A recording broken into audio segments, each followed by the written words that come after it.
well.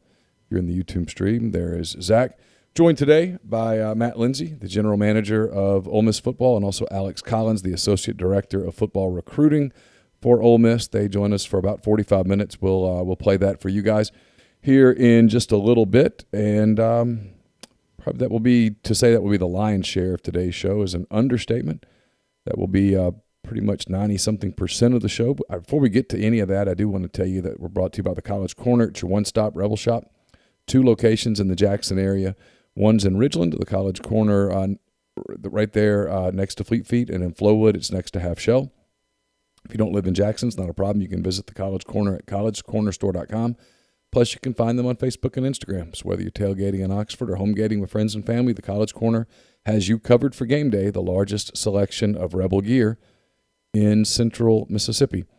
I'm joining you from the Clark Ford Studios. Clark Ford's in Amory, Mississippi. 662-257-1900 is the number. Call it. Ask for Corey Clark. Tell Corey what Ford product you're looking for. He'll send you a quote within 15 minutes in business hours, right to the bottom line. No hassle, no haggle. You get your quote, and the rest is completely up to you. You can shop it around. You can do what I've done, what I recommend that you do, and that's hop into a Clark Ford today. Matt Lindsey and Alex Collins will join us on the Rafters Music and Food Hotline. Don't forget about Rafters Music and Food if you're in Oxford this weekend. Ole Miss baseball's at Florida, but you can watch those games at Rafters. You can also watch the Final Four games on Saturday. Major League Baseball gets started on Thursday. Great food there, burgers, po' boys, appetizers, shrimp, the whole deal at Rafters. Great beer selection, full bar, everything at Rafters Music and Food on the Square and also in New Albany. Zach, how are you? Neal, doing well. I don't know, maybe one of the few. Took UCLA plus 6.5 last night, and it paid off.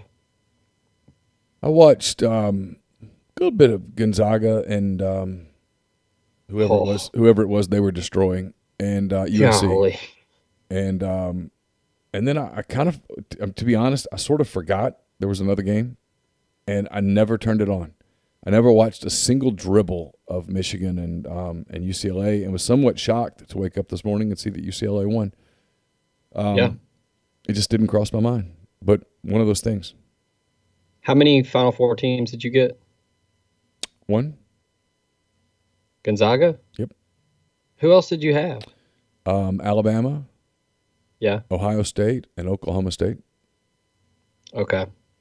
That's why I'm going to Dragon Con, Zach. It's not because I choose Yeah. to go to Dragon Con. It's also why I will be attending a Buffalo Bulls game in November. Oh, nice. Not a Buffalo Bills game in November. I will be going to a Bulls game in November. Can't remember who it is that they play. It's a Tuesday night. I'm super excited about that contest. Do you think they have a Bulls Mafia? I don't know.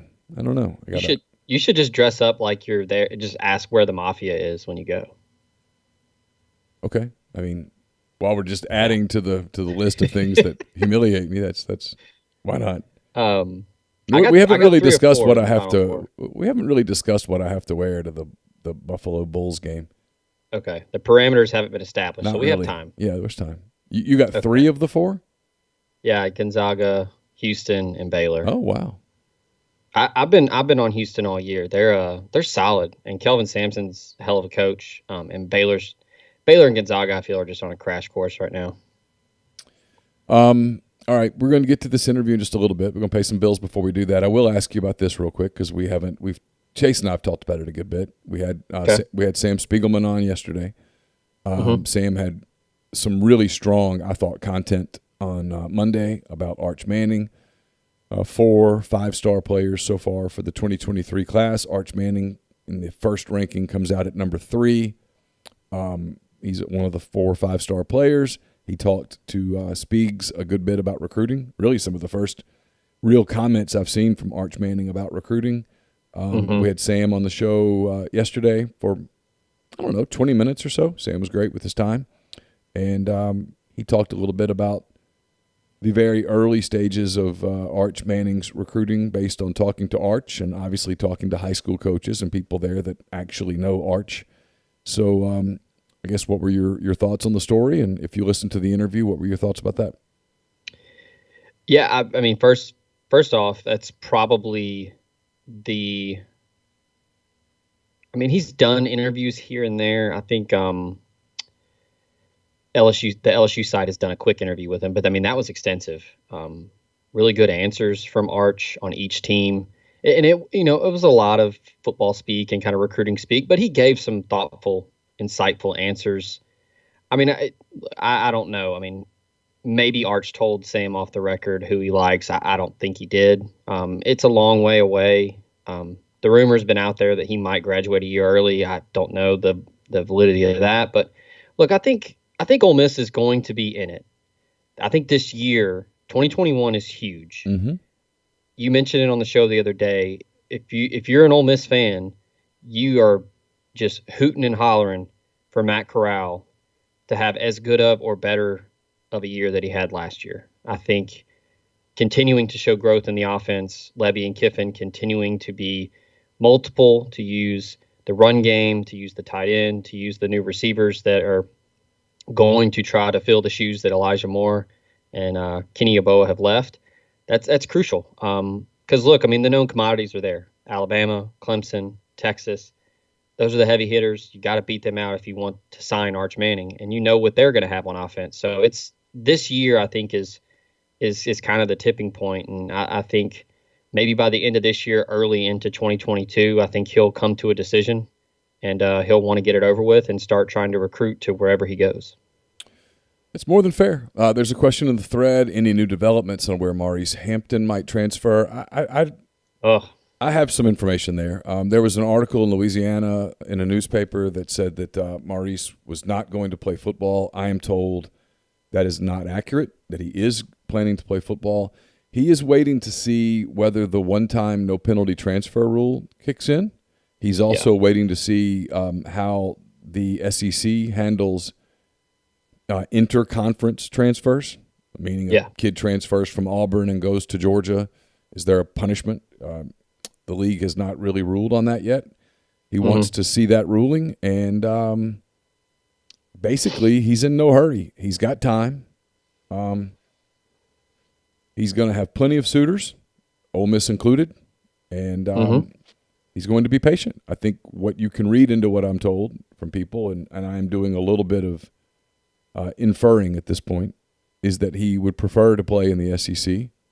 He has at least one and probably more than one SEC suitor that he's interested in, but he's not going to lock himself into that only to find out that he can't play next season because of rules. Because if that's the case, and again, this is me inferring from what I'm told, but I'm a quasi-intelligent human being. I can usually put 2 and 2 together and get something close to 4. So I think I'm in the right ballpark here. If he can't play in the SEC, he'll play elsewhere before he sits a year and doesn't play. That's what I'm gathering. I have it pretty well sourced as well. He's taking his time. Ole Miss is going to be involved if he can go to the SEC. And look, baseball is a huge part of this as well because he's a really intriguing prospect. He turned down a ton of money to go to LSU initially. And he has a great relationship with Carl Lafferty and Mike Bianco. They were in it before.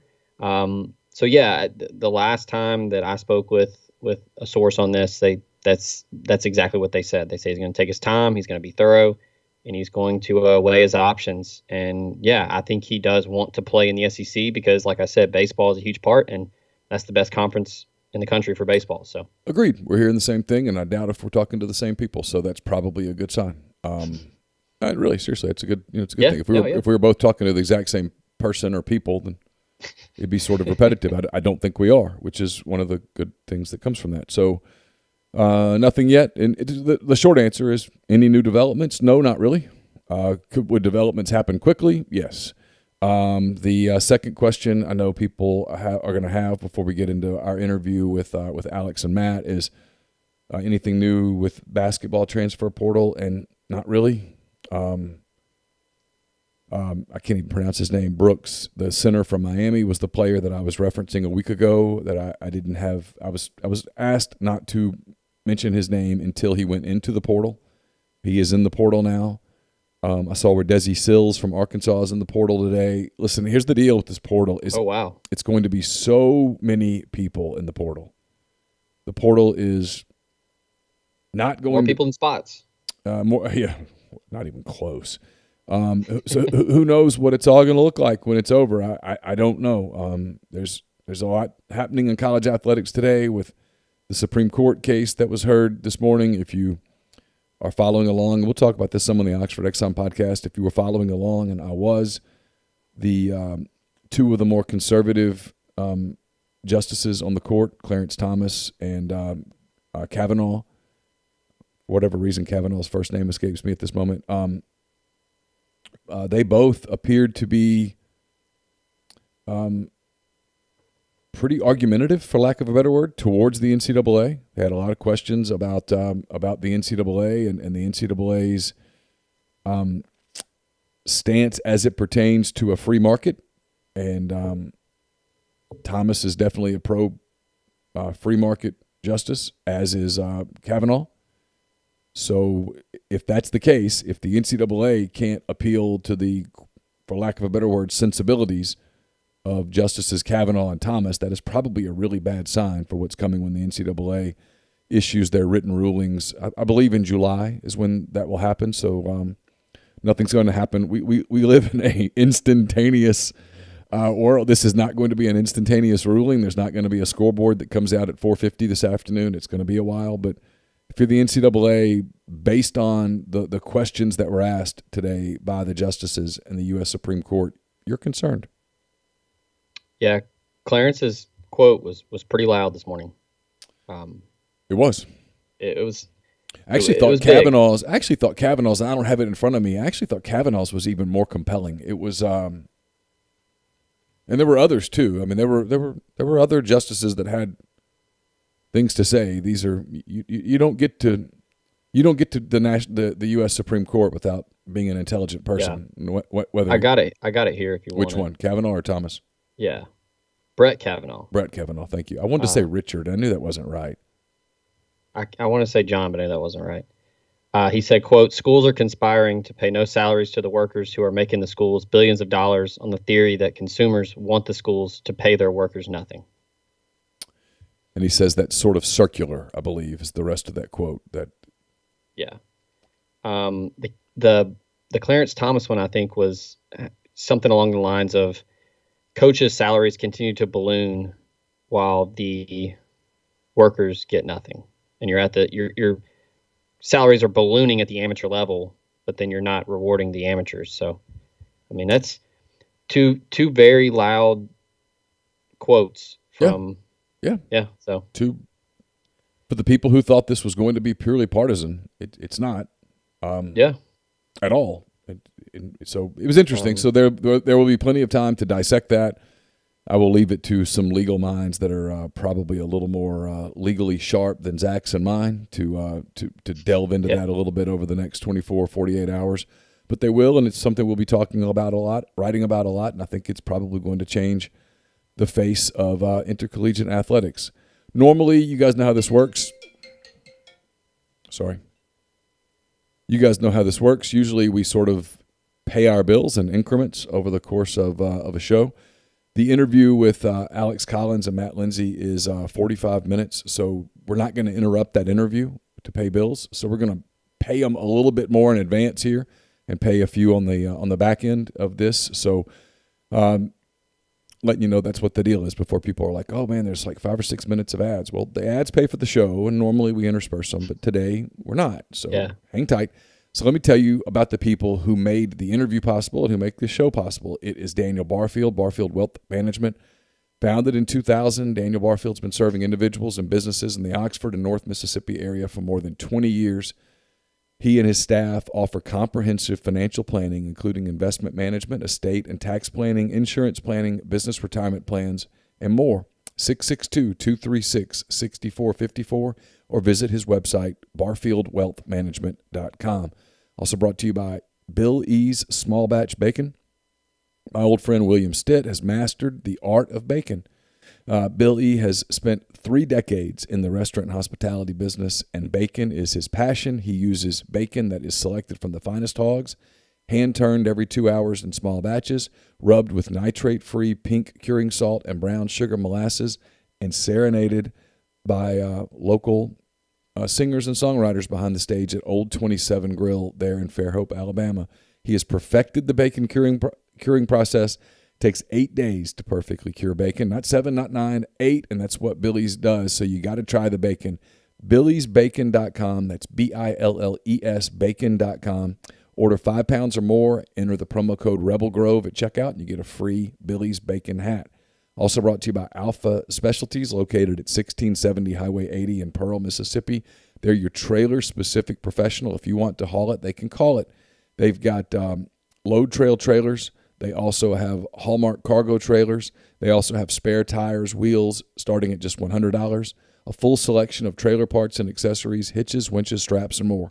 They do all types of truck accessories, so listeners can get 10% off a yearly trailer service and inspection at Alpha's full service shop. They can also repair all types of trailers, so give them a call, 601-932-9798, or check them out at alphaofms.com. Also brought to you by Jennings Executive Search. Jennings Executive Search specializes in the recruitment of accounting, finance, strategy, corporate development, and data science professionals from the staff to C-level in all industries. So whether you are a small business owner who needs a finance leader, work in private equity, or you run a team at a Fortune 500 company, John and his recruitment team of former accountants will simplify the process by presenting you with a short list of only the most qualified candidates. He works on a contingent basis, meaning no hire, no fee, and will in no way interfere with your own recruitment efforts. To learn more, search for him on LinkedIn. It's John, Jon, Jennings, or email John, Jon, at Jennings, EXEC, or call 404-536-3000. Also brought to you by Muddy Water Camo. Go to Muddy Water Outdoors. Check out all of the latest gear and goods that they have as the weather warms up and you're starting to think about some of your hot weather fishing, deep sea fishing, that kind of thing. Check them out at Muddy Water Outdoors. And we're brought to you by Hunter Maynard of USI Insurance. If you're a decision maker or an influencer for a middle market size management business or large corporation, if you're a business owner, a CFO, a controller, HR professional, or you assist your company with making financial decisions, then you probably are aware that property and casualty insurance rates went up dramatically in 2020, and they're continuing to rise this year. Hunter Maynard of USI Insurance is a risk management professional who specializes in negotiating between your company and the insurance carrier by working closely with business executives to ensure they have the most effective and cost-efficient property and casualty insurance program possible. If you do not want an insurance program or company to determine what your business will pay on insurance, there are proactive steps that can be taken that will make your property and casualty risk management program a success. He has clients throughout Tennessee, Mississippi, Arkansas, and Alabama, and you can reach him at 901-233-4614 or by email at hunter.maynard, that's MAYNARD, at USI.com. We're talking about loud quotes about the NCAA. Certainly something that'll be as loud, maybe more, will be Lamar Yard, the soon-to-be indoor-outdoor restaurant, bar, and entertainment space on South Lamar in Oxford. 10,000 square feet of indoor space and 3/4 of an acre of outdoor space. Full stage, indoor-outdoor projectors, 3 bars, children's playground, and parking on site for you to come enjoy some Texas barbecue and some drinks and some fellowship. It'll be the quintessential family and pet-friendly venue, and they look forward to hosting you soon. Want to learn more? Check them out at lamaryard.com. Podcast also brought to you by Kelly English Restaurant Group, the Memphis restaurateur and renowned chef. They now offer nationwide shipping. Check all of that out at irisetc.com. They also offer wild game cooking programs. You bring it to them, they'll cook it. And Cooking with Kelly, a virtual cooking session, cooking class with Kelly. You can learn more about that at table22.com/iris, and then learn more about Kelly and all of his fine restaurants at chefkellyenglish.com. Soft Verbal is also brought to you by Cherokee Valley Golf Course in Olive Branch, Mississippi. Get on over to see Cody Allen and the crew to take on the challenge of their wide, plush Zoysia fairways and large championship Bermuda greens. They have 2 putting greens if you want to hone in your game with the flat stick. They've got a driving range if you want to get the irons dialed in, and a chipping green to tighten up that short game. Book a tee time online at olivebranchgolf.com or call them at 662-893-4444. Show also brought to you by Protection Unlimited, the Mid-South leader in commercial and residential alarm security. Wayne Lowry and his team been serving Memphis and North Mississippi for 40-plus years, and they would love to get your business and your family protected today. Cutting-edge security for your home or business with video surveillance, monitoring 24/7, 365. Call them at 901-754-6510 or email them at info@protectionunlimited.com. Also brought to you by Bluff City Advisory Group, Memphis's leading team of finance professionals who can provide advanced assistance with financial planning, pension and qualified plan support, and business and estate planning strategies. Former Ole Miss Rebel and founding partner Ben Still, along with his elite level customer service team, make it their goal to help you with the ongoing demands of your financial needs. Learn more about them at bluffcityadvisory.com. Also brought to you by the Barry Home Team. Under contract, pending, and sold are the 3 things that a homeowner who is selling their home, that's your favorite thing to hear. When you're ready to get top dollar for your home and find your next one in the Mid-South area, call the Barry Home Team. Whether downsizing, upsizing, or purchasing an investment property, Stacy and Rick Barry will navigate every step of the way to ensure the transaction is seamless. Take advantage of the seller's market and low interest rates today. Call them at 901-481-6420 or 901-461-6421, or check them out at thebarryhometeam.com. After you do that, go ahead and give Saddle Creek Title a call, the Mid-South's leader in client-focused, innovative closing solutions. Neal Hanna and the folks there are more than ready to help you with your real estate closings. The firm is dedicated to going the distance to ensure the ease and growth of your real estate business. SaddleCreekTitle.com or call them at 901-753-1600. Also brought to you by Transamerica Insurance. They're changing the way that you look at life insurance. Rated best term life insurance company in 2020 by Forbes. They offer 10, 20, and 30-year term life insurance catered to your individual needs. Call the local agent Drew Moak at 601-953-8449, licensed in Mississippi, Tennessee, and Texas, among others, and Drew can help you get started today. Call him at 601-953-8449. Last but certainly not least, Go ahead. Sponsored by Davis McCord State Farm. So good neighbor service, surprisingly great insurance rates. State Farm and Davis McCord is your one-stop shop in Tennessee and Mississippi for the service you deserve at the price you want. Call him 901-755-6110 for surprisingly great rates. Like a good neighbor, State Farm is there.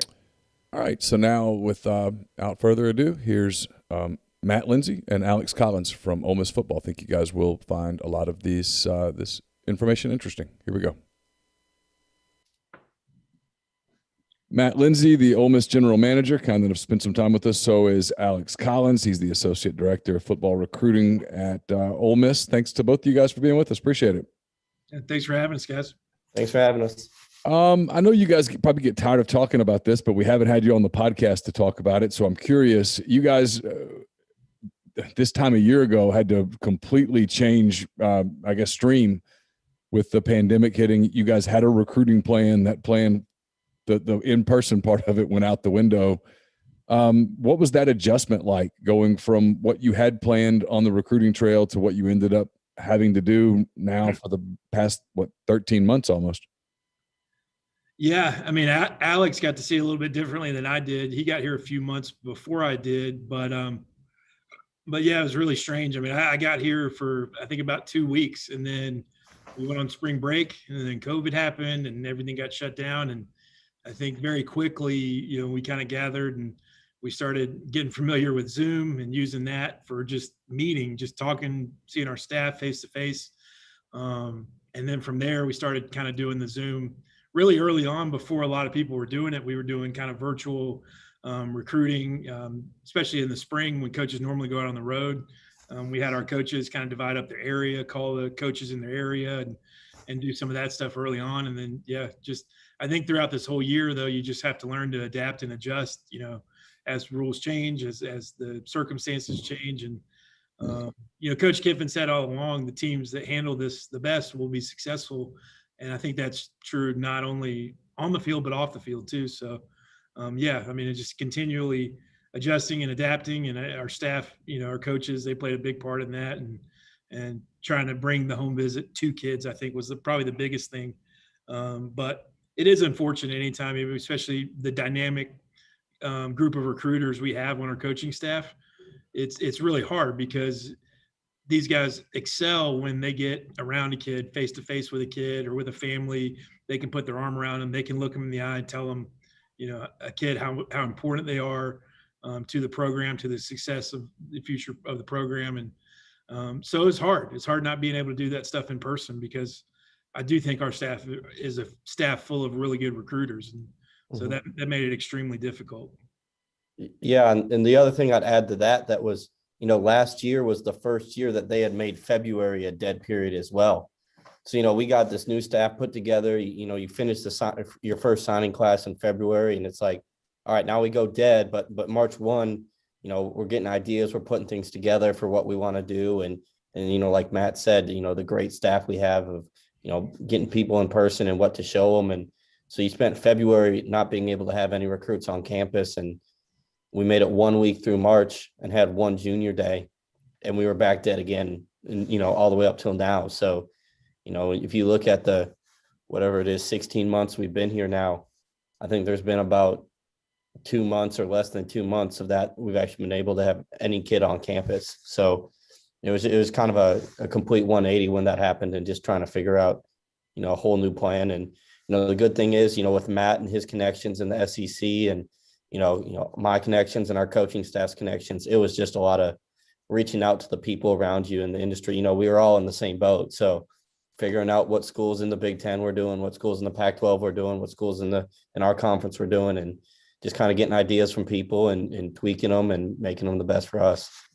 I know you guys don't know the answer to this. You don't have a crystal ball, and stuff changes, but everything appears to be going in the right direction.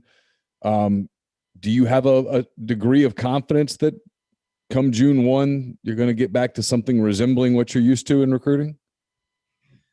Yeah, I think we'll know more in the next month or so from an NCAA level, from a conference level. But I think we are hopeful, that we get some return to normality in the summer, and then especially once we get to the fall, and having game day visits and things like that. But I do think that there is going to be some form of opportunity in June.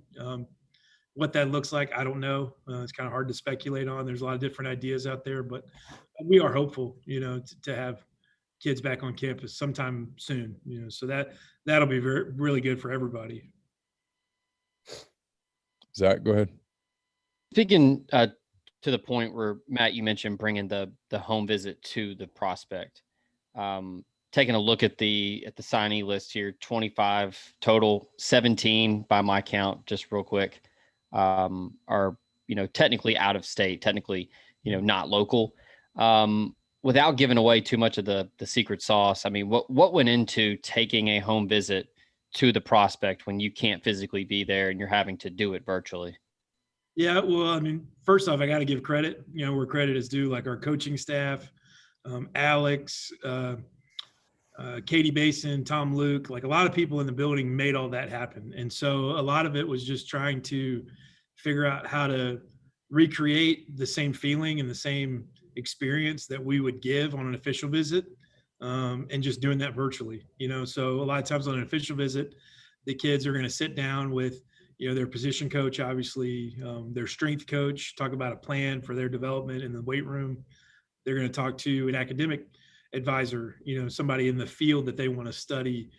They're going to talk about all that stuff, FCA, whatever the kid's interested in. We're going to make sure that's a point on their official visit. Well, it was really no different. We just did it virtually, and it took a lot less time doing it on Zoom. But Alex did a great job setting a lot of those up with the coaches. And like I said, we had a lot of people involved. Everyone from Alexa, our nutritionist, to Wilson Love and his staff. Keith Carter jumped in. We had a lot of people involved, and I think that's what made those really special, because we do think that here the people make the difference. How do you incorporate players into that? You know, if a kid takes an official visit, obviously he's going to have a player host, and he's going to get to meet a bunch of the guys and do different things depending on what his interests are. And then, you know, the families are going to get out in town and they're going to see the restaurants and get a feel for what the town's like and all of that. I mean, those are things that are, I would think, please feel free to correct me if I'm wrong, those are things that are awfully difficult to replicate virtually. How did you sort of replace those things? Well, I think indirectly, you know, one of the goals was, you know, from just our style of play, our marketing, you know, just being strategic with it. Like we wanted, you know, our players love playing here. They love playing for our staff. And we wanted to make sure that got out there, you know, so whether it was stuff we did on the sideline, stuff we did pregame, postgame, some of the stuff we did in practice, social media, you know, we just documenting stuff like that, you know, and getting it out there, you know, our staff baseball games on Thursdays and Fridays, or just different things we do. I mean, I think we wanted it to look like a fun place to play because Coach Kiffin believes at the end of the day, our current players are going to do as good of a job at selling the program as anybody else. And they're going to make it look like a fun place to be, fun place to play. And so we relied heavily on that. And it's kind of an indirect effect on the kids because the kids, they see it, the parents, they see it. So that was probably one way. There's probably a lot to that. I don't know if Alex, am I missing something there? No, I mean, I think the big thing we hit on is our players are our best recruiters. I mean, you know, no one wants to hear me talk about how much fun it is to play here or coach or like, but if you hear it from a player, it just hits differently. And, you know, my big thing was, you know, and we talked about it a lot, you know, our players went home, you know, middle of March and didn't come back till June. Well, they were back in their hometowns around the high school kids that we're now recruiting.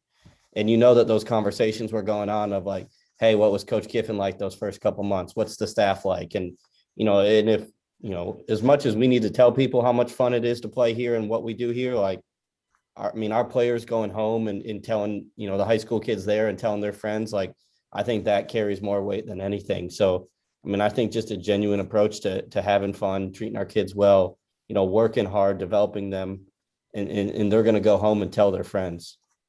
I got to ask about these the coaching games on I guess it's Friday when y'all have the is it like a wiffle ball game? Is it baseball? What is staff baseball? Yes. It is offense versus defense. Coach Kiffin always gets to pitch, so you got to be careful when you're batting on defense, you know. I had one a couple years ago at FAU where I put it about 4 inches above his forehead, just straight back. And I saw my whole football career just end right as that ball was zooming over his head. But I mean, you know, it gets fishy sometimes. You know, we don't turn in a batting order before the game. Yeah. But Michael Spurlock always happens to go up to bat when they're like down one with one on base. You know, like once the game-winning run is up, Spurlock's up, and that ball is landing about halfway on the track field. So that was my point, Alex. That, you know, I've been around sports a long time in my life, and it just seemed like week after week after week, there was a dramatic walk-off of some sort. And I thought, you know, I've got a feeling that maybe we're not following all the lineup rules. Something there was something that just kind of raised the radar a little bit. There wasn't always, you know, you just kind of look back and like, you're like, wow, do videos ever get posted the weeks when defense wins? You're like, you know, or is it like, oh, they just happen to play every other week or, you know, every couple of weeks. Like, but no, it's a lot of fun. The players love it too. Like, you know, I remember the first week we did it here because we'll do it Friday right up to walkthrough. And I think all the players were down there like stretching like, hey, it's Friday. We got to be locked in, like, you know, business. And then all of a sudden they look on the other side of the field and there's 25 staff members playing baseball. And then by the end of the season, it's like we're coming out, the staff's coming out, and all the players are waiting there with bats and balls. And, you know, when we were down in Tampa, I think the players played for, you know, on Friday too. Like it just was, you know, another thing, like we said, like, you know, we're going to be prepared to play on Saturdays, but we're going to be loose at the same time. You know, let's be relaxed and focused. So it's a lot of fun. Coach Kiffin's got a heck of a curveball, if I can say that too. I should probably compliment him. He's a hard one to hit off of. Is it a 12-6 curve, or is it more of a slider? Or? I mean, it's kind of it's a looping. It's like a slurve on you. Like it just. He will throw some junk. I mean, he's like Greg Maddox. I remember the first at bat that I had. I mean, he threw, just a couple like rainbow balls, and I'm like having to swing up on him like the old, underhand softball pitch. And then all of a sudden he throws gas across the plate and you're like, where'd that come from? So yeah, he does make it challenging, especially if you're batting for the defense. He likes to make it hard. So, well, if he's pitching, you guys somehow have to get Rob Friedman of Pitching Ninja involved. Send him some film, let him break it down. Yeah. It sounds like he's tunneling, right? I mean, release points and different things. Yeah, exactly. Then all of a sudden, like Ely and Plumlee, like, of course, they're on the offensive team too. Like even when the players start getting involved, the offense has an advantage too. We need some defensive players that have played baseball. You signed one. That's true. See, that's now you think about it. There we go. That was the defense trying to make it a little more even on Fridays. Well, that's the only reason. When he ends up playing on the offense team, he's also 6'5", 300 pounds, and a heck of a D lineman. But the baseball helps. I know we're jumping around here a little bit. I don't know how long we have you, so there are some things I want to get to. Lane talked to the media today, his Tuesday appearance during spring, and I asked him about transfer portal stuff because I was curious. I was listening to a lot of stuff about obviously the NCAA tournament going on right now, and you look at was the Arkansas game last night against Baylor, and the 6 leading scorers in that game were transfer portal guys. And obviously in football, the transfer portal is becoming a bigger and bigger thing. And he said today that, and I'm paraphrasing, I don't have the direct quote in front of me because I haven't had a chance to transcribe it yet, but he said, look, it's some of the very top programs that are at the very top right now that can sign 25 special kids that everybody wants. They're going to do that. But if you can't get those guys, that you are evaluating somewhat differently. And he said he thought that signing classes, maybe even his signing class down the road, at least initially, depending where the program is, might be smaller to leave more room for transfer portal stuff. So I'm curious for both of you, really, but Matt, especially you, when you kind of look at it, how much time do you have to spend on transfer portal? How deep do you have to dig into different people in the transfer portal? And how do you anticipate that sort of changing the way that you approach high school recruiting here in the next, 24, 36 months? Well, it's definitely going to change things, and it already has. I think, if you look 10 years ago, the idea of a transfer was a little taboo, especially at the Power 5 level. And then even when the transfer portal came out, it was, you have a lot of coaches that have the mindset of, oh, those guys are quitters. We don't want those kind of guys, And now it is what it is. And I think we would be foolish to not adapt and grow and adjust ourselves as time. And really it's about what can we do to maximize the roster and what can we do to enhance each position room. And for us to not look at the transfer portal would be foolish. I think that there is a lot of good players out there. We have to keep track of a transfer board just like we would, the high school class board. And so we have to do a lot of that stuff internally. It is harder at times, but in other ways it's easier, especially if you're getting a guy, say like Jake Springer, who we took last year that he had to sit out, but we got a lot of faith that he's going to be a really good player for us this year. Well, he was a 3-year starter at Navy, and you saw him play a lot of different positions. You saw him return punts. So in a lot of ways, it was really easy to take a guy that you knew had skins on the wall, had produced at a high level. That is changing. The other side of that, we took the 2 Canadians, Dean Leonard, Tavius Robinson, same thing. They had played at a high level against college football players. Now it was in Canada, but it was much less of a projection than it would be high school kids. So I think at the same time, you do have to, be cognizant of your numbers, your roster, like from a team building standpoint of how many players you want at each position, what types of personalities do you want in the room. But at the same time, I do think it's a great avenue to be able to add talent to the roster. So we're doing everything we can to maximize it. And I think going forward, we just have to know at some point, good players could pop up at any time. And you honestly just need to be ready to take those guys, when the opportunity presents itself. Mm-hmm. And I would add to that too, especially with our approach, in coach's approach it's a 1 through 120 look at our roster. Like we're not just looking for, the 5-star transfer that can come in and be an all-star player. I look at someone like Mark Robinson, who's at Southeast Missouri in transfers here, and, ended up moving him from running back to linebacker, but he's going to make an impact for us. And Coach always references when we were at FAU, we took D'Angelo Antoine as a walk-on slot receiver, a grad transfer, had played sparingly at South Florida for 4 years and wanted to grad transfer his last year. And he ends up having 8, 9, 10 touchdowns for us and being our leading receiver.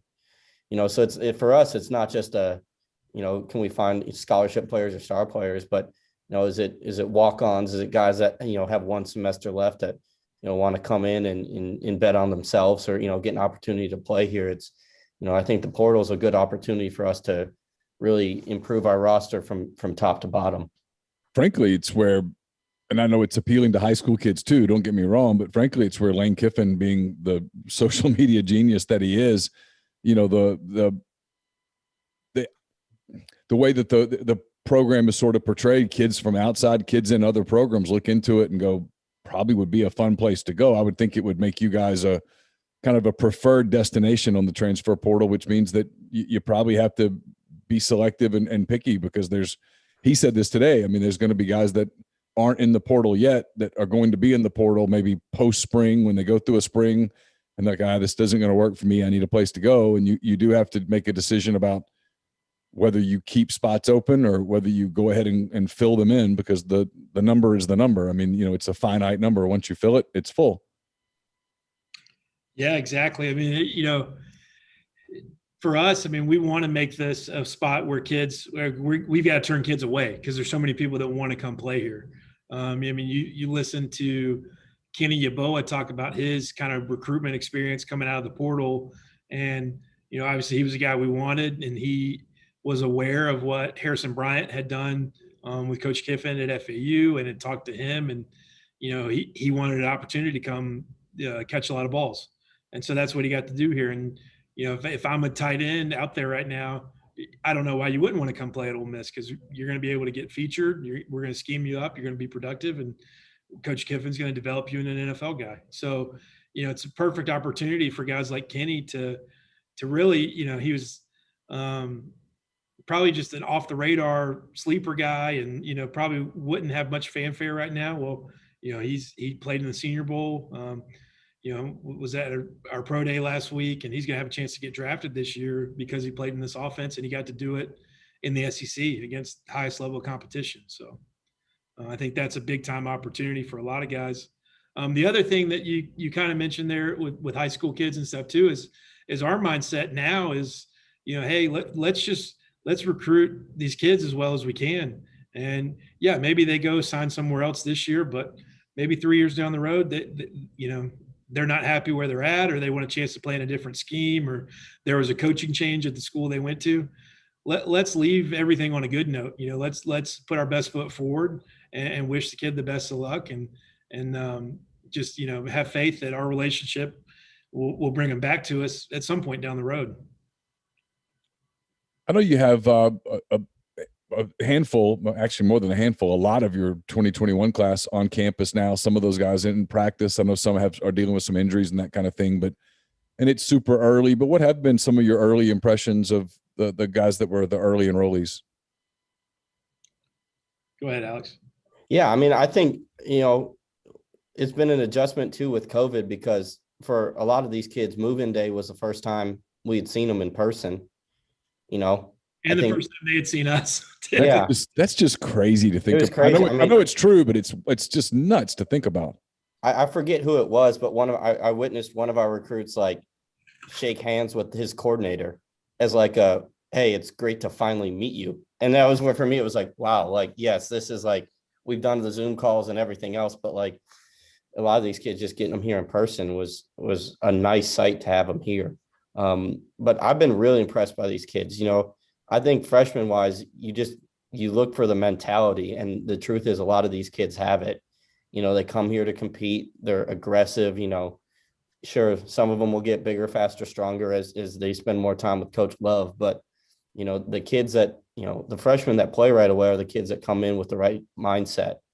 So I look at, the DB class, I mean, the DBs are the most impressive. I mean, we got 8 or 9 mid-years right there that have, come in and played right away. And, I look at, Tysheem Johnson coming in and, I really can name everyone. Trey Washington's been really impressive. Markevius Brown, MJ, Sabatini, that whole crew back there, Breedlove. I don't really want to leave anyone out there. Dink, he's doing a good job as well too. So, they've been impressive. Micah Pettis on the O-line, they don't make him much bigger than Micah. So, he gets his paws on you, you're not really going anywhere. So, and then the 2 in-state receivers too, Quay and Buckhalter. I mean, and the quarterback, obviously, he's been real impressive too. So, still early, still 4 days into it. So, but so far I think they've all been impressive. But really for freshmen, I think I just look for, are you here to compete? Are you here to work hard? Are you going to play aggressive? You'll learn football. You'll learn some of that stuff as time goes on, but you got to show up with the right mindset. And so far these kids have done it. Zach? How big of a factor with this past cycle and how you obviously can't do in person, you can't have them on campus. How big a factor is media in the video department? That's become such a nationwide thing with the emphasis on not just hype videos and quick cuts from practice, but Ole Miss has a team that's won Emmy awards. They've done some really good things. How big is the season and just a lot of the film work and video stuff that they do in terms of selling the program, selling that product? How big of a thing is that for y'all? Oh, it's huge. I mean, it's like I talked about earlier, kind of bringing the experience to the kids virtually. I mean, that's part of it too, is just daily doses of videos and pictures and content that we put out on social media and stuff that's on brand with what our team is. What I talked earlier about, our players being excited and having a lot of fun and wanting to show that. So the more we could do that and the more we could play off of Coach Kiffin's brand, for lack of a better word, like he does have a brand. I mean, he does have some star power. He is very well connected. He's coached a lot of good players. And so the more we can sell that stuff, the better. And taking that and making sure it was, attainable for kids, that they could see it, that they saw it a lot, on Twitter, on Instagram, things like that. It was critical. And those guys do a really good job of putting that content out. And I think even in a year where we had 25% capacity, we had COVID, we couldn't have recruits on campus, I think we were able to create a lot of excitement, both in the way we played, the way we coached, and then, the way we were able to market our team, as a brand. I think that was critical this past year, but I think our staff as a whole did a great job of that and marketing that to the kids we signed and the kids we're going to sign. So. Yeah, I would just add to that, like, it's not just the message you're putting out, but it's always about how you package it at the same time.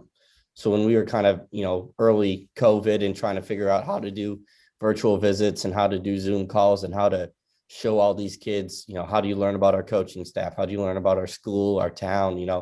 I think, just like we make things fun for our players, we wanted to make it fun for our recruits to learn about it.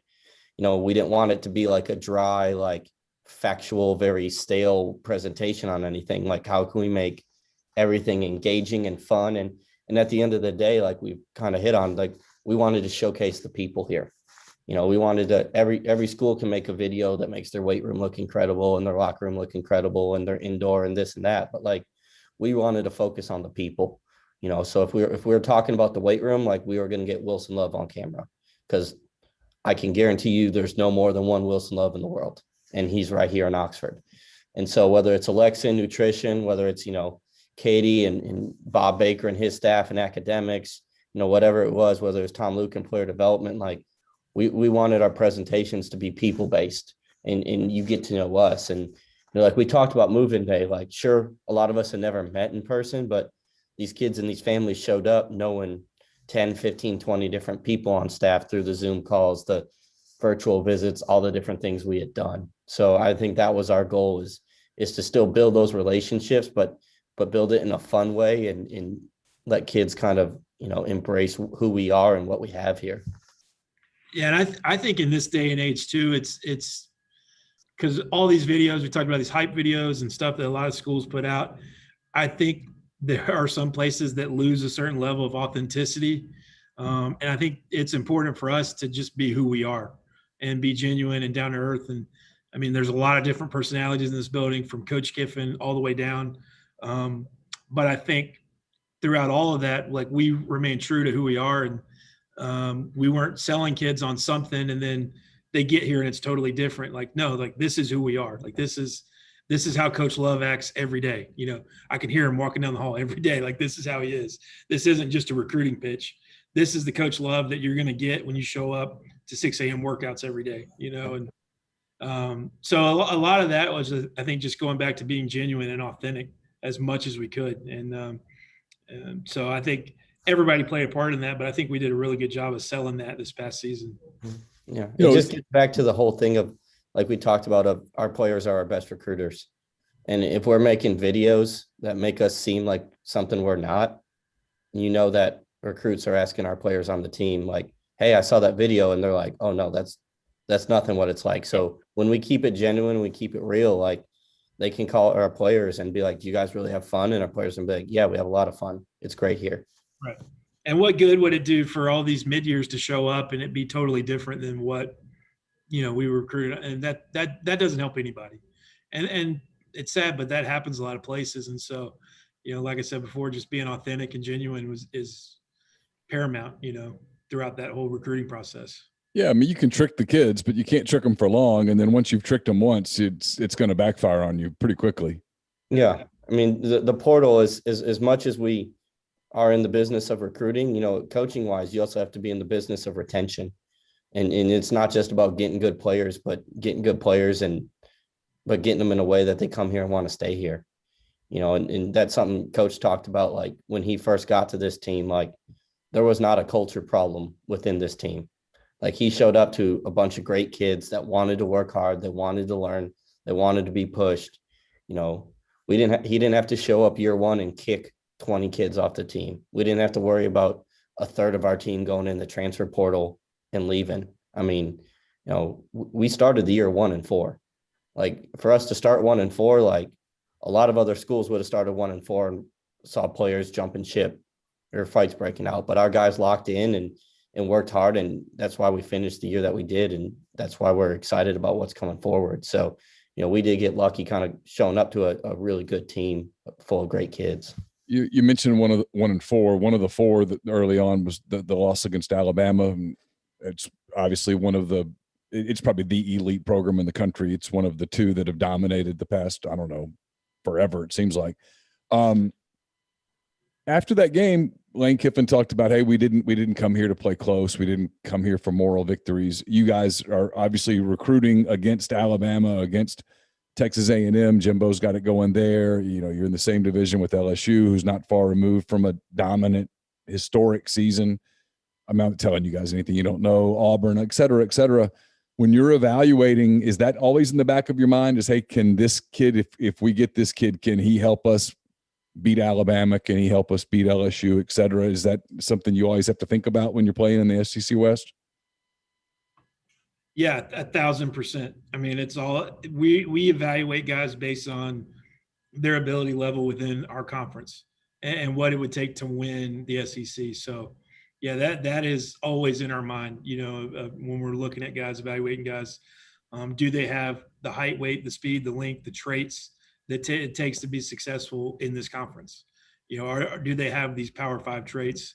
And more specifically, do they have the SEC traits? So, yeah, no, that is always at the front of our mind when we're watching guys. Is this guy going to help us win an SEC championship? Is he going to get us to Atlanta? You know, are we going to be back playing, you know, in a Sugar Bowl or an Orange Bowl or whatever it may be? Like, yeah, no, that is always at the front of our mind for sure. Along those lines, I mean, there are people that get kind of obsessed with the in-state thing. You know, they want the kid that they see, and I don't know, I'm not even going to name a town because I don't want to accidentally identify a kid, but from city X in Mississippi or town Y in Mississippi. Is that a frustrating thing to deal with, or is that just something that, you know, hey, that comes with the territory and we have to stay on mission? Yeah, I think it goes both ways a lot of times. I mean, just depending on the kid, the situation, the year, whatever it may be. I think there's definitely times where kids get overvalued because of proximity, because they're a local kid or they're in state. I think there's times where kids get undervalued, or you overanalyze, or overthink it, and they end up going out of state because you drug your feet. And so I've seen it both ways, but yeah, I mean, I think at the end of the day, like we have to make the decisions to try to build the best team possible, regardless of where kids are, and sometimes that means driving down the road and getting the kid. Sometimes that means going all the way to the West Coast and getting the kid, so, it's not personal. It's a professional business. It's not like the NFL. I mean, it's college football is its own thing. And obviously you want the relationships and the sense of community that a college town brings and everything. But I mean, that is our goal at the end of the day, is to try to build the best team possible. And like I said, sometimes that works well for the in-state kids. Other times it's not in their favor. And but some unfortunate situations happen at different times. But yeah, we're just trying to make the best team possible. I think it really ties into the question right before this of what's the goal every year. And when your goal is to win the division, win the conference, and make the playoffs every year, like that's what we're looking for in players. And when DK Metcalf's at Oxford High School, that's a real easy decision to make, because he helps you win those. And whether it's Elijah Moore down in South Beach in Miami, whether it's Matt Corral in Long Beach in California, like I think the first question you always ask is, can they help us accomplish what we're trying to do here? And in the first place you start at home. So you're going to start in state. You're going to dig and find all the guys in state. But the standard is the standard, whether you're far away or right here. Like we want to win the SEC. We want to play in the playoffs, and players that can, that we evaluate as having those traits and those abilities, we want to get them here. What has the reaction been from some of the 2023 guys, 2024 guys that are way down the line? Are y'all already seeing a difference in the people that are reaching out to you as opposed to when you first got here? Yeah, I would say so. And I always said your first 8 months on a job are always the easiest, because you can just kind of promise stuff and no one has any facts really to back it up. So you can show up and say, all right, we're going to be this, we're going to be that. We're going to change the SEC. We're going to throw it all over the place. We're going to run it too. Like, we're going to do all this. And then you start playing games. And then people start figuring out, okay, are they going to do what they said they're going to do? And, I think after this year, the answer is yes. We had a good year. Offensively, we were, all over the place record wise, passing the ball, running the ball, all these different things. So if I'm a young kid, it's not just like, oh, they said they were, your second year is a lot harder, because it's like, oh, they said they were going to be all this, but then they went out and they weren't anything like they said they were going to be. But, I think we backed it up. So I think as young guys, you keep doing it year in and year out. Like, it's not just a promise of, hey, and I think Coach Kiffin and his track record speaks for itself at this point. And, that's what we tell recruits. It's not a 1 year thing. It's not a, hey, he had this one guy 6 years ago and you could be the next one. It's like, hey, if you're a tight end, look at every tight end he's had for the last 8 years. Look what he's done at that position for his entire career. It's not a guessing game of, man, he might turn me into that one tight end he coached 3 schools ago. It's like, man, coach has had tight ends everywhere he's been. So I think that's the nice thing for us is having that track record and putting it on paper kind of year one. And I think our coaching staff, like their connections, opens a ton of doors. I mean, you look at Coach Kiffin's background, whether he was in the SEC, like at Tennessee or Alabama, he would go recruit kids, from the West Coast and get them to come to play in the SEC. Same thing when he was at Southern Cal. He'd go into Florida and, get a Nelson Aguilar or somebody like that to go all the way to the West Coast at Southern Cal. So he has a national brand. We have a lot of coaches, Coach Levy, Coach Clements, our new tight ends coach, John David Baker, ton of connections in Texas. Same thing with Randall Joyner, our new defensive line coach, ton of connections down there. Obviously in-state, we have Coach Derek Nix and Terrell Buckley that do a great job recruiting our in-state kids. But and Partridge, bringing all these connections all the way from Michigan, all the way over to New Jersey, Philadelphia, Maryland, the DMV area. So, I mean, it allows us to be a national brand and get a lot of kids from really places that are outside of our natural footprint, you know, the kind of that 5-hour radius of Mississippi, Alabama, Louisiana, Arkansas. It allows us to be national, and we can go into those airport cities and go get kids out of those places. Zach, got anything else before we wrap it up? Yeah, two things that both of you mentioned, the words authenticity and being genuine. In terms of those things, can you confirm that Lane Kiffin's Twitter account is authentic and genuine? Is that it? The guy is just all over the place, but at the same time, it's on the nose every time. And I know that I've had some people ask me, is that really him doing all of that? And then, you know, he goes on Paul Feinbaum, and I mean, it's crazy how savvy he is. And, you know, I asked that jokingly, but I can't that's part of the brand. He doesn't know how many pennies are in $1. I can't confirm that. Yes. That was a struggle for him. That was, yeah. That's who he is. I mean, that is who he is. That's how he texts. That's how he talks. That's how he tweets, you know, so that is him unfiltered, you know.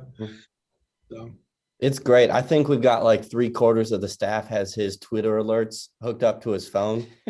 So you know something's good is coming because you'll hear about 25 phones in the office all ding at the same time. And everyone just looks, and, you know, you never know what you're going to get sometimes. You know, it's like it's unwrapping the candy and seeing what's inside. So it makes it fun, that's for sure. And I think he wakes up every morning wishing that Coach Saban would sign up for Twitter someday so he could at him. From time to time. I'm shocked he hasn't made a fake one yet for him. Right. Yeah. All right. So last thing here, and again, thank y'all both for your time. This has been great. On the spot here, if you can go eat in Oxford, one place only, where is that?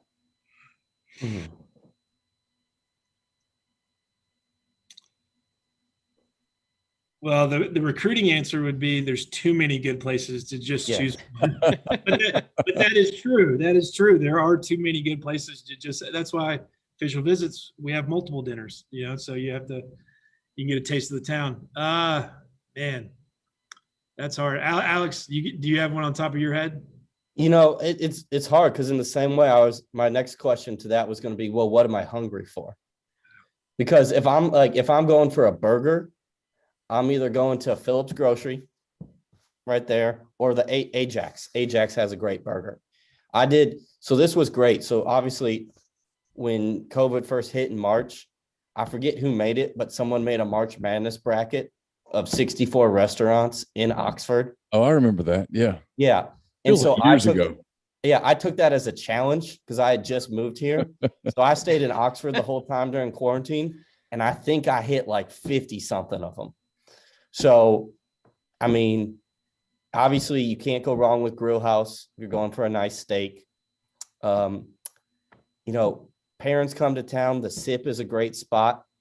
If you got moms that like to drink wine, whiskey for the dads, great food. Moe's Barbecue will knock you out. Like, you know, that's a good one to end the day with. And I mean, there's too many spots. You know. I would say like Grill House, like get a nice like filet, the Gouda mac and cheese, and you know, maybe some Brussels sprouts or something else there. Those are hard to beat for me. Like I think if I had one, I'd probably go there and get a nice steak there. But yeah, a lot of good options. Handy Andy's for lunch, or one of those places that'd be good too. Volta. You can't not mention chicken on a stick. Like I just feel like as an Oxford resident, you can't mention going to the Chevron and getting chicken on a stick. Yeah, and my Sunday routine in season was to get breakfast from Lindsey Chevron on North Lamar there. Mm-hmm. So that was kind of my go-to. Chicken biscuit. Yeah. Oh yeah, get the biscuit. Yeah. So don't talk about it too much, Matt. Not many people know about it. Yeah. Yeah. I don't want it to be a tourist trap. So yeah, I probably should keep that to myself.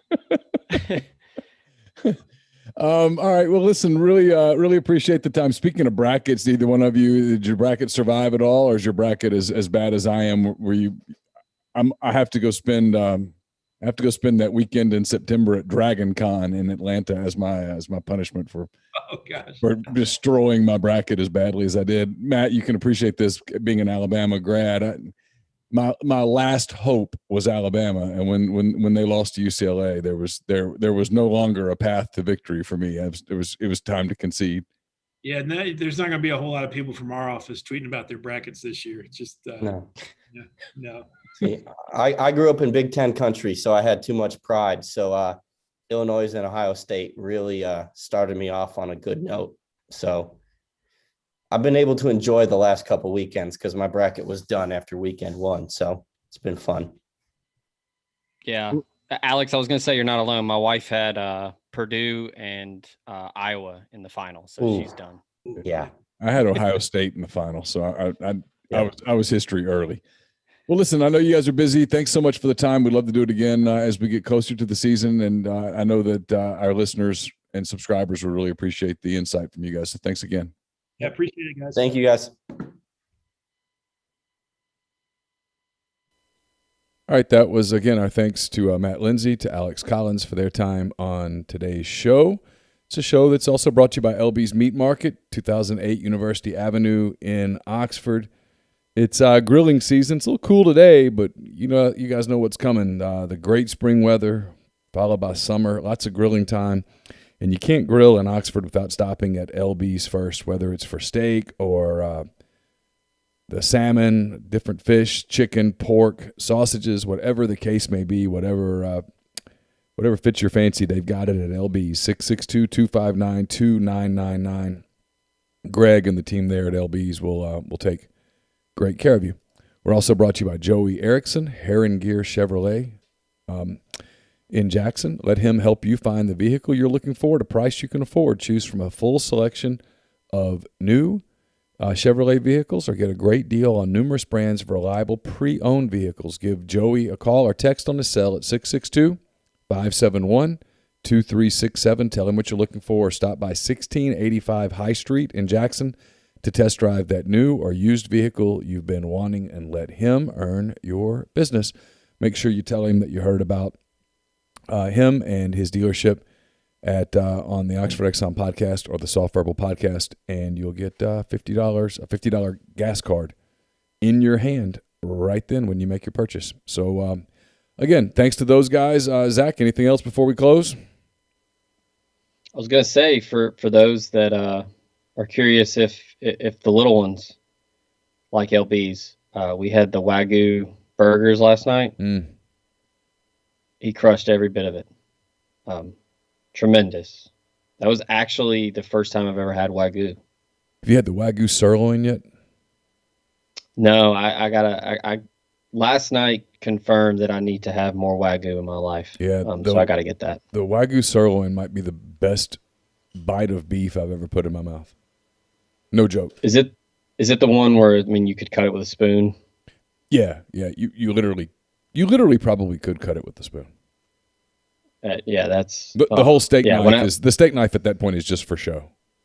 You don't need. Yeah, when I get to Oxford, I'm gonna get some. I guess my last thing to you before we go, Final Four, who you got? I'll stick with Gonzaga. That way I can say I got something right. I think they're the best team. I think Gonzaga Baylor's the final. It's a hell of a game. They both can beat you in a number of different ways, and but I think I'm gonna go with Gonzaga. Suggs is just a terrific player, and they've got enough pieces all around him to make him where they don't have to rely on him. He doesn't have to carry them for 40 minutes.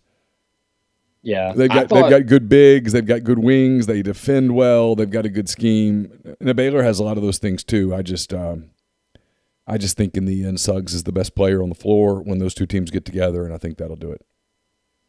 Yeah, I actually thought that Evan Mobley would kind of neutralize Drew Timme, but they didn't skip a beat, man. Gonzaga's strong, and they show no signs of that undefeated thing getting to him. Timme is a really underrated player. He gets overshadowed by a couple of lottery picks, Suggs included, but he's some people say he's a late first-round pick. He's a really good player in his own right. They're really good. And the kid that transferred from Florida, who's Nimholt, is a really good player. They've got players all over the roster. So it'll be fun. That's Saturday, and then the finals on Monday. And shortly thereafter, we'll be back with another edition of the Soft Verbal Podcast presented by the College Corner. Don't forget collegecornerstore.com. Get in touch with them. Make sure you get your Rebel gear or college gear, whatever, from the people there at College Corner in Jackson or at collegecornerstore.com. For Zach Berry, I'm Neal McCready. Again, thanks to Alex Collins, to Matt Lindsey for their time today. We'll talk to you next week.